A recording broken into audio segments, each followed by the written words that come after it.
Perang Dunia Ketiga makin nyata. Berikut lokasi ini yang diprediksi sebagai tempat bertarung.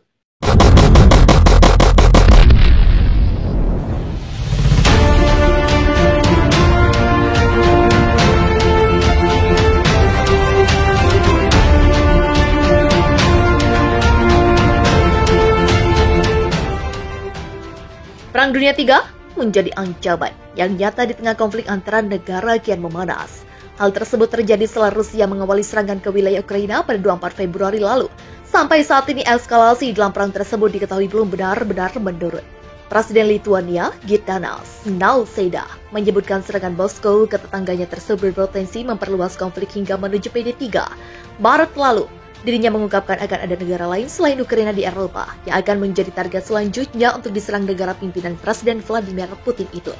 Satu hal yang jelas, jika Putin tidak dihentikan di Ukraina, akan ada Ukraina kedua, ujar Nausėda kepada CNBC International, mungkin Rumania, mungkin Moldova, mungkin beberapa negara NATO lainnya, dan kemudian itu akan menjadi awal Perang Dunia III, katanya.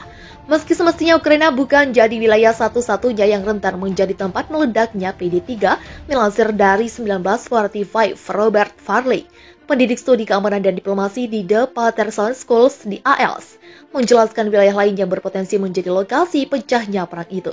Berikut 4 negara yang memiliki potensi jadi lokasi perang. Himalaya. Ketegangan muncul di wilayah ini terkait India dan Tiongkok. Kedua negara tegang akibat klaim berbatasan. Konfrontasi mematikan sempat terjadi di 2020. Meski ketegangan menurun, masih banyak hal tak pasti soal masalah Tiongkok dan India yang kini merapat erat ke AS.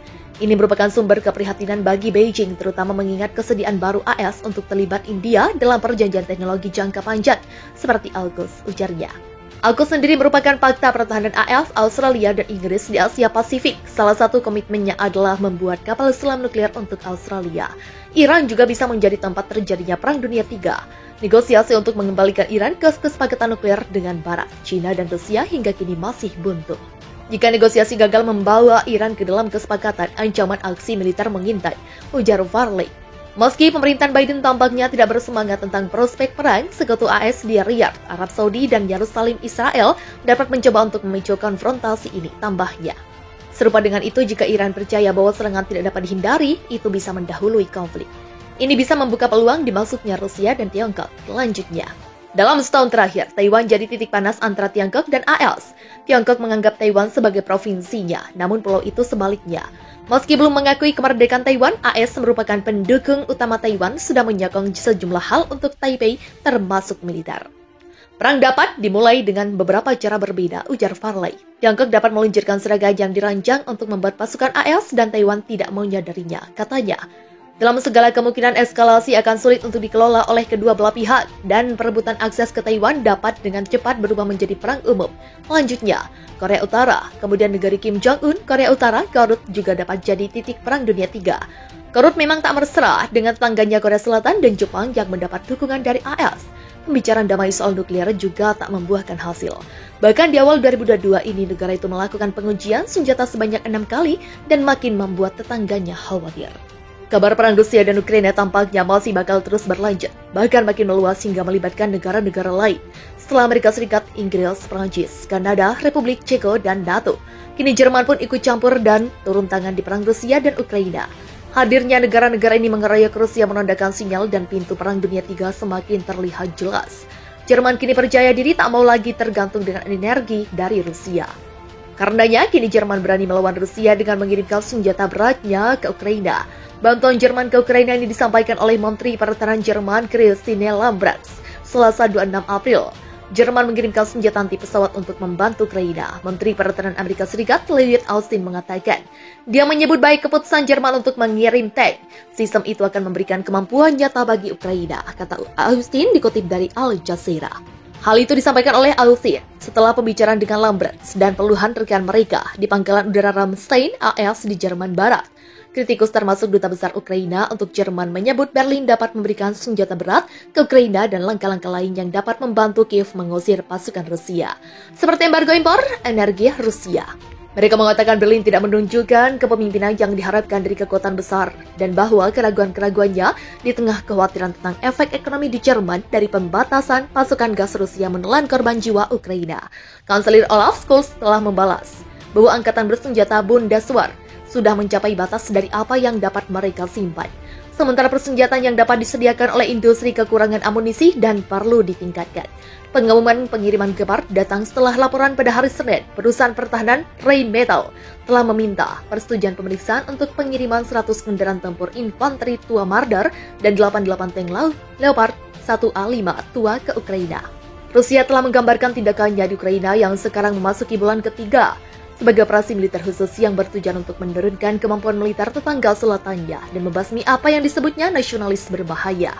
Pasukan Ukraina telah meningkatkan perlawanan keras dan Barat telah memberlakukan sanksi ekonomi besar-besaran terhadap Rusia dalam upaya untuk memaksanya menarik pasukannya. AS kirim artileri ke Ukraina. Amerika Serikat mengirim artileri ke Ukraina bertujuan untuk menurunkan kekuatan Rusia. Tidak hanya di medan perang langsung, tetapi dalam jangka panjang. Demikian menurut Menteri Pertahanan AS Lloyd Austin dan pakar militer Amerika Serikat, Prancis, Republik Ceko, dan sekutu lainnya mengirim sejumlah howitzer jarak jauh untuk membantu Ukraina menumpulkan serangan Rusia di wilayah Donbas Timur. Didukung oleh pertahanan udara yang lebih baik, serangan pesawat tak berawak, dan intelijen Barat. Sekutu berharap bahwa Ukraina akan mampu menghancurkan sejumlah besar senjata Rusia dalam pertarungan yang akan datang. Sebagaimana dilansir CNN setelah kembali dari Kiev, di mana ia bertemu dengan Kepala Pertahanan Ukraina dan Presiden Volodymyr Zelensky. Austin mengatakan kepada wartawan di Polandia pada Senin 25 April 2022 pagi bahwa harapan Washington lebih besar dari itu. Itu adalah pergeseran dari pendekatan awal Washington ketika mereka hanya berharap untuk membantu mencegah perebutan Moskow atas ibu kota Ukraina dan penggulingan pemerintahan Zelensky faktanya dibantu oleh rudal anti pesawat dan anti baju besi yang dipasok oleh Amerika Serikat dan sekutu Eropa. Pasukan Ukraina memaksa militer Rusia untuk mundur dari Ukraina Utara dalam waktu 6 minggu setelah invasi 24 Februari, tetapi Moskow sekarang mengendalikan sebagian besar wilayah timur dan selatan Ukraina. Tampaknya bertujuan untuk memperluas ke pusat negara itu dengan mengirimkan lebih banyak pasukan dan peralatan. Sejak perang Rusia dan Ukraina dimulai, Rusia telah memperingatkan negara lain untuk tidak ikut campur, khususnya kepada Barat, NATO, dan negara anggota NATO, termasuk soal mengirim senjata dan dana ke pasukan Ukraina sebagai modal perang Rusia dan Ukraina. Akan tetapi faktanya aliran dana dan senjata terus datang, silih berganti ke Ukraina, dan hal itu membuat para pemimpin Rusia murka. Juru bicara Kremlin Dmitry Peskov mengatakan kecenderungan untuk memompa senjata termasuk senjata Barat ke Ukraina dan negara-negara lain adalah tindakan yang mengancam keamanan benua dan memprovokasi ketidakstabilan. Rencananya, Presiden Rusia Vladimir Putin akan segera memberikan tanggapannya terkait aliran senjata ke Ukraina ini.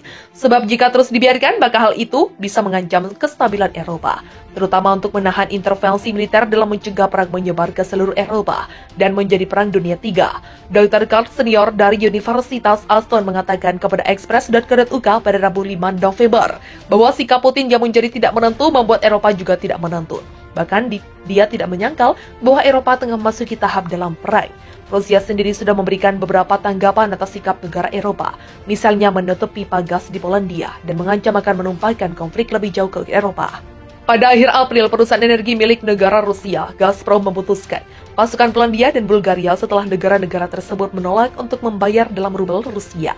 Langkah itu dilakukan ketika ekonomi Rusia terhuyung-huyung di bawah beban sanksi Barat kepada Rusia atas invasi ke Ukraina. Rusia semakin waspada tak kalah informasi mengenai kesehatan Vladimir Putin terus diperhatikan, di mana Putin diduga terlihat lemas saat memimpin perayaan Hari Kemenangan di Lapangan Merah Moskow pada hari Senin. Putin terlihat duduk dengan selimut hijau tebal menutupi kakinya dalam suhu 9 derajat Celcius. Dia juga terlihat batuk selama parade, karena beberapa laporan menunjukkan dia mungkin menderita penyakit Parkinson atau sejenis kanker.